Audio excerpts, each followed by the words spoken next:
Les cabinets comptables sont concernés à double titre, d'abord parce que ce sont des entreprises et ils sont particulièrement concernés dans leur relation avec leurs clients puisqu'ils rendent des prestations de services où ils sont susceptibles de traiter des données personnelles.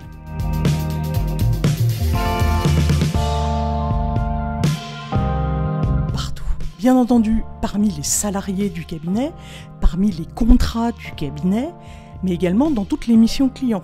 La paye, c'est évident, on y pense bien, mais également dans la comptabilité, on a des fournisseurs qui peuvent être des personnes physiques dans la comptabilité, on a des actionnaires, on a des dirigeants pour lesquels on a des données personnelles, leur adresse par exemple, qui figurent sur des déclarations fiscales.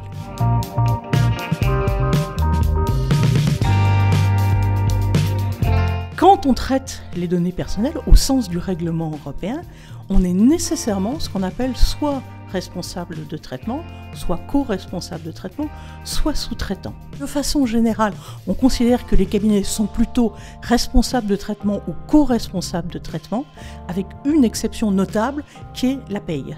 La paye pour le client. Il y a une petite subtilité qui est que, par exemple, vous avez une mission de paye. Normalement, vous êtes plutôt sous-traitant sur la paye. Sauf qu'à côté de ça, dans votre cabinet, vous avez une CRM. Là, vous êtes responsable de traitement.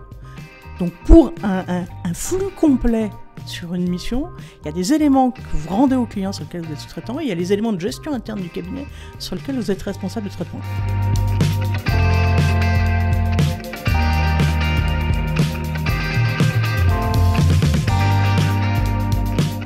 Pour démontrer qu'effectivement on satisfait aux exigences du règlement, celui-ci prévoit toute une série d'outils de conformité qui sont tout d'abord le registre des traitements, c'est l'étape numéro 1, c'est savoir ce que l'on a, quels sont les traitements de données à caractère personnel qui sont mis en œuvre au sein de l'entreprise, quelle qu'elle soit, que ce soit un responsable de traitement ou un sous-traitant. À cette occasion, la CNIL ayant travaillé sur un modèle de fiche permettant de clarifier ce qui était entendu par ce registre de traitement, l'a mis en ligne sur son site.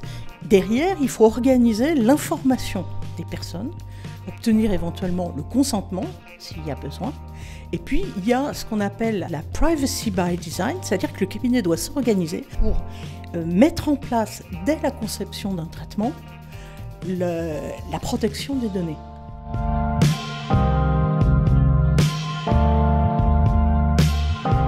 Dans mes lettres de mission, je rajoute un petit paragraphe en indiquant que maintenant nous sommes dans la vie du RGPD et que je demande aux clients de ne pas m'envoyer des données dont je n'ai pas besoin, par exemple.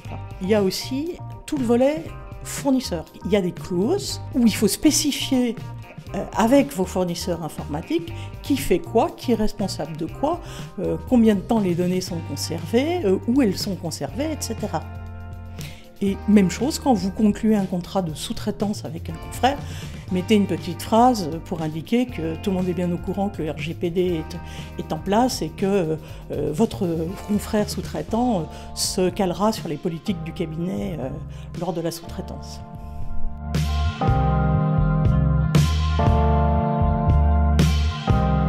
Il y a deux types de sanctions qui ont été augmentées.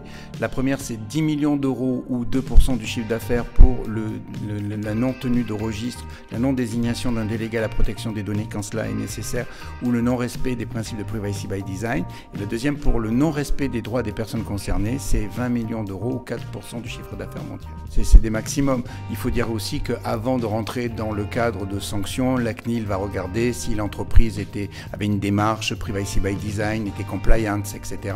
Et ce n'est que dans le cas où il y aurait de véritables infractions qu'il y a la possibilité d'avoir de telles sanctions. La personne qui verrait ces données, si vous voulez, détourner ou modifier ou supprimer, pourrait se retourner à la fois contre le responsable du traitement, mais également contre son sous-traitant. La plainte, elle sera portée devant la CNIL, qui est en fait l'autorité de régulation qui est en charge de ce problème, mais également elle pourrait être portée devant des tribunaux si jamais la personne a subi un dommage et elle voudrait obtenir réparation.